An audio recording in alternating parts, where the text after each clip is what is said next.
മഹാത്മാഗാന്ധി ഗ്രാമീണ തൊഴിലുറപ്പ് പദ്ധതിക്ക് പകരമായി കൊണ്ടുവരുന്ന VBG റാംജി ബില്ല് തൊഴിലുറപ്പ് ഭേദഗതി ബില്ലിൽ ഇന്ന് ലോക്സഭയിൽ ചർച്ച.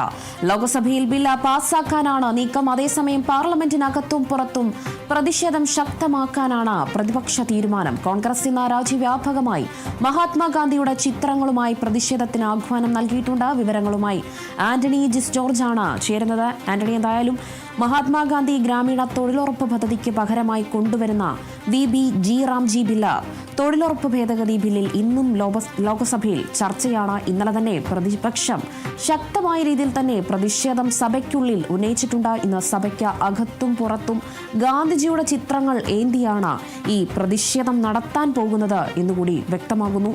എങ്ങനെയാണ് ആന്റണി മറ്റു വിവരങ്ങൾ?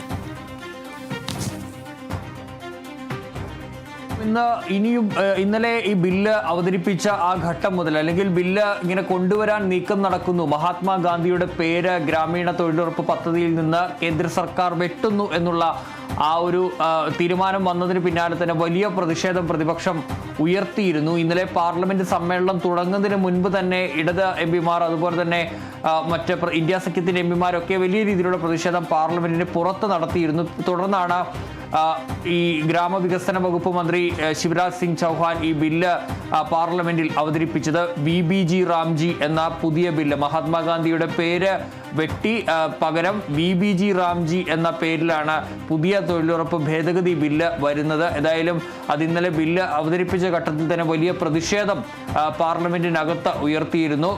പ്രിയങ്ക ഗാന്ധി അടക്കം ഇന്ത്യ സഖ്യത്തിലെ എല്ലാ പ്രതിപക്ഷ കക്ഷികളും ശക്തമായി തന്നെ ഈ ബില്ലിനെ എതിർക്കുകയും ചെയ്തു. കാരണം മഹാത്മാഗാന്ധിയോടുള്ള ആക്ഷേപമാണ്, അല്ലാതെ അദ്ദേഹത്തെ അപമാനിക്കുന്നതിന് തുല്യമാണ് അദ്ദേഹത്തിന്റെ പേര് വെട്ടി മാറ്റുന്നത് എന്നുള്ള ഒരു കാര്യമാണ് ഈ കാര്യത്തിൽ ഉന്നയിച്ചിരിക്കുന്നത്. കാരണം ഗ്രാമങ്ങളിലാണ് ഇന്ത്യയുടെ ആത്മാവ് കുടികൊള്ളുന്നത്. ഇന്ത്യയുടെ വികസനം ഗ്രാമങ്ങളിൽ നിന്നാണ് വേണ്ടത് എന്നുള്ളതാണ് മഹാത്മാഗാന്ധി മുന്നോട്ട് വെച്ച ആശയം. അതിനെ തകർക്കുന്നതാണ് പുതിയ ഈ വികസിത് ഭാരത് ബില്ല് എന്നുള്ളതാണ്, VBG റാംജി എന്ന ഈ ബില്ല് എന്നുള്ളതാണ് പ്രധാനമായും പ്രതിപക്ഷത്തിന്റെ ആരോപണം എന്ന് പറയുന്നത്. ഏതായാലും ബില്ലിൽ നിന്ന് പിന്നോട്ട് പോകാൻ കേന്ദ്ര സർക്കാർ ഇല്ല എന്നുള്ളതാണ് ഇപ്പോൾ മനസ്സിലാക്കാൻ കഴിയുന്ന കാര്യം. ഏതായാലും ഇന്ന് തന്നെ ബില്ല് ലോക്സഭയിൽ ചർച്ചയിൽ പാസ്സാക്കാനുള്ളൊരു നീക്കം കേന്ദ്ര സർക്കാർ നടത്തുന്നുണ്ട് എന്നുള്ളതാണ് മനസ്സിലാക്കാൻ കഴിയുന്നത്. ഇന്നിപ്പോൾ ഈ ബില്ല് ലോക്സഭയുടെ അജണ്ടയിൽ ഉൾപ്പെടുത്തിയിട്ടുണ്ട്. ചർച്ചകൾക്കും മറ്റുമായി ആ ബില്ല് അജണ്ടയിൽ ഉൾപ്പെടുത്തുകയും ചെയ്തിട്ടുണ്ട്. ഇനിയിപ്പോൾ അത്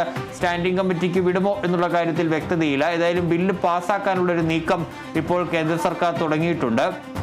പ്രത്യേകിച്ച് ഈ അവരുടെ സഖ്യകക്ഷികളുമായുള്ള JDU അടക്കമുള്ള കക്ഷികളുമായും സംസാരിച്ചിട്ടുണ്ട്. അങ്ങനെയെങ്കിൽ ഈ ബില്ല് പാസ്സാക്കാനുള്ളൊരു ശ്രമം ഉണ്ടാകും. ഏതായാലും അത് ഇന്നും പാർലമെന്റിനകം വലിയ പ്രക്ഷുബ്ധമാകുമെന്നുള്ള കാര്യത്തിൽ തർക്കമില്ല. വലിയ രീതിയിലുള്ള പ്രതിഷേധം ഇന്നും ഉയരും. പക്ഷേ ആ പ്രതിഷേധങ്ങളെ അവഗണിച്ചുകൊണ്ട് ബില്ലുമായി മുന്നോട്ട് പോകാനാണ് ഇപ്പോൾ കേന്ദ്ര സർക്കാർ തീരുമാനിച്ചിരിക്കുന്നത് എന്നുള്ളതാണ്.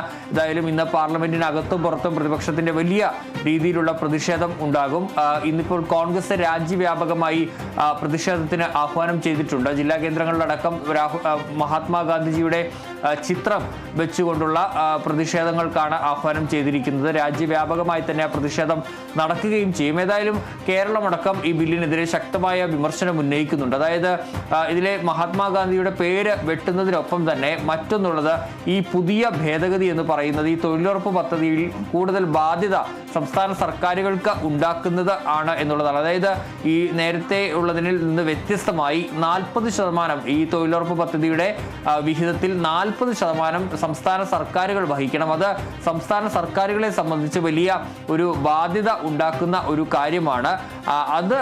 അതിനെതിരെ വലിയ രീതിയിലുള്ള വിമർശനമുണ്ട്. മാത്രമല്ല ഈ സർക്കാരുകളെ സംബന്ധിച്ച്, അല്ലെങ്കിൽ കേന്ദ്രം കൂടുതൽ ഈ തൊഴിലുറപ്പ് പദ്ധതിയിൽ അധികാരം അല്ലെങ്കിൽ ഈ പിടിമുറക്കുന്ന ഒരു സാഹചര്യവും കൂടി ഉണ്ടാകും.